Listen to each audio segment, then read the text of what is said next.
Il y a d'abord Valence TGV et son incroyable hall posé en équilibre au-dessus des voies. C'est la plus chère des trois, 65 millions d'euros. Ensuite, Avignon TGV et son architecture unique conçue pour résister au Mistral, 47 millions d'euros. Et enfin, Aix-en-Provence TGV, l'intégration parfaite avec en toile de fond la montagne Sainte-Victoire, un tableau de maître à 53 millions d'euros.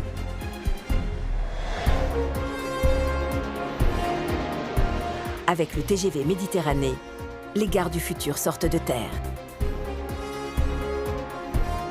Oui, à l'époque, il y avait le grand débat sur le fait que ces gares n'étaient pas en centre-ville. Et donc, on disait une fois de plus, vous faites des gares à la campagne, il n'y aura personne, etc. On voit bien que les contrats de tracé font qu'on ne peut pas rentrer en ville. On a cherché à Valence, parce qu'on nous avait demandé de faire l'étude, c'était un carnage. On tuait des barres d'immeubles, des zones pavillonnaires, donc c'est complètement impossible. Il y a le pari de savoir comment ces gares-là vont vivre, est-ce qu'elles vont trouver leur public, du fait de leur position, qui était assez atypique à l'époque.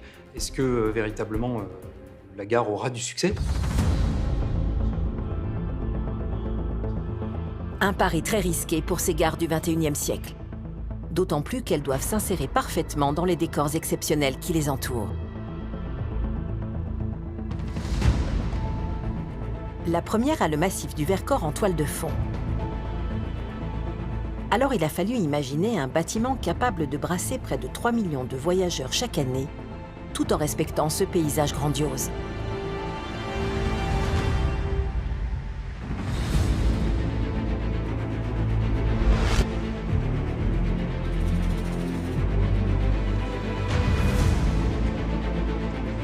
Pour réaliser ce tour de force, une seule solution, enterrer partiellement le bâtiment pour construire la gare de Valence en déblai.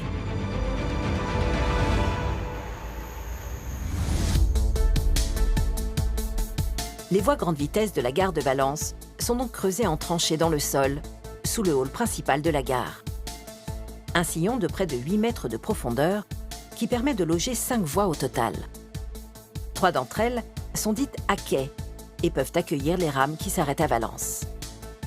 2 autres, au centre et dans l'axe du bâtiment, sont les voies passantes, réservées aux TGV qui ne s'arrêtent pas et circulent ici à la vitesse maximale de 300 km/h.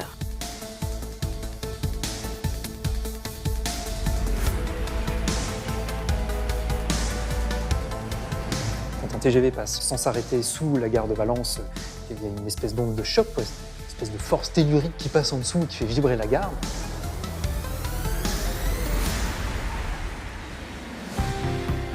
Quelqu'un qui est à quelques mètres d'un TGV qui passe à 320 km/h, il va faire, je sais pas, 3 tours sur lui-même. Le TGV repousse l'air devant lui. Cet air donc va sur les côtés, crée un souffle, et puis quand il part, il aspire de l'air derrière lui. C'est quasiment 10 fois plus fort que sur un train qui allait à 100 km/h. Des phénomènes dynamiques qu'il faut absolument maîtriser pour permettre au TGV de traverser à pleine vitesse la gare dans toute sa longueur. On a une espèce de boîte à l'intérieur avec 2 voies complètement fermées. Parce qu'on est dans une gare, il ne s'agit pas qu'un train passe à 350 km/h au milieu de la gare avec des passagers sur les quais.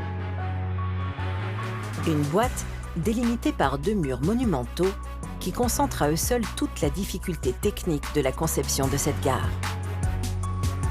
Ces 2 murs, ils servent aussi à fonder l'ensemble du bâtiment. Donc sur 200 mètres de long, ils sont quand même généreusement dimensionnés déjà pour recevoir le hall qui est au-dessus, mais aussi pour résister aux efforts latéraux et notamment à l'effet de souffle. Il n'était pas question que tout se déplace de 10 cm à droite et à gauche à chaque fois qu'un TGV passait. Au-dessus de ces voies réservées à la grande vitesse, il existe un second niveau de voie. On l'appelle le sillon alpin. Une ligne SNCF qui relie Valence à Genève via Grenoble, Chambéry et Annecy. Un véritable carrefour et un défi pour les architectes qui doivent concevoir un bâtiment complexe où la gare TGV et celle du TER ne font plus qu'un. Quand on travaillait sur cette gare, on nous a dit voilà, il faut une gare pour le TGV, il faut une gare pour le TER, là-bas, près des quais TER. Il faut une gare routière parce qu'il y aura des lignes de bus qui viendront à la gare. Et donc, on nous commandait plusieurs bâtiments. Et un jour, on est arrivé, on leur dit, ben voilà, ce qui serait bien, c'est que les voyageurs, eux, ils aient qu'un seul lieu. Et donc à Valence TGV, en moins de 200 mètres finalement, on a donc dans ce périmètre-là les lignes à grande vitesse, donc le TGV, les lignes régionales, le TER, la gare routière, les parkings, la location de véhicules, et tout ça est concentré finalement dans un périmètre assez restreint. Tout est sous le même toit. Ça, c'est un autre grand apport de la réflexion sur la gare contemporaine, et c'est ça qui va faire gare finalement. Une gare unique installée à l'intérieur d'un bâtiment presque entièrement vitré, suspendu au-dessus des voies.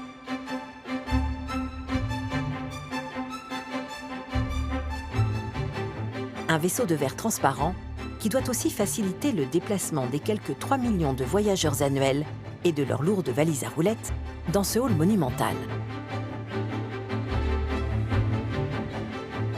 Plutôt que de superposer effectivement des niveaux horizontaux avec un niveau TGV, un niveau du hall, un niveau de TER, et puis pour passer de l'un à l'autre, on va prévoir des systèmes de montée, de descente, des passerelles, etc. Là, le principe a été de dire on va incliner le plancher de façon à s'épargner des dispositifs de montée-descente pour desservir les quais, en l'occurrence les quais TER. En 200 mètres, on a vu qu'avec une petite pente de 3%, presque rien, gentiment, on montait sans s'en apercevoir au-dessus des gares TER. Et donc là, on a beaucoup étudié, réfléchi, et on s'est dit, on va faire un bâtiment qui sera en pente de 3%, d'un bout à l'autre. Voilà. Une pente imperceptible pour les voyageurs, mais terriblement efficace, car elle dégage la vue. C'est très important pour nous, dans toutes ces gares, que les gens qui se retrouvent puissent se voir de loin, si vous voulez. On pensait aussi à Roméo qui attend sa Juliette, et on se demandait, mais s'il se met à tel endroit, est-ce qu'il va la voir arriver de loin? Parce qu'il y a une telle émotion quand on... parfois, pas toujours, mais parfois, quand on se retrouve, pour qu'elle puisse s'épanouir dans la tendresse, je dirais, il faut qu'elle soit préparée par une vision comme ça, un peu lointaine de la personne aimée qui s'approche. Voilà.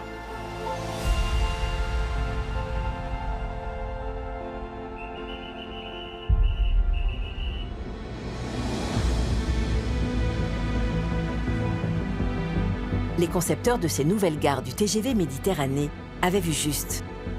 Aujourd'hui, Valence, Avignon et Aix-TGV totalisent à elles trois plus de 10 millions de voyageurs chaque année. Le pari est gagné pour tous ceux qui ont imaginé ces gares du futur.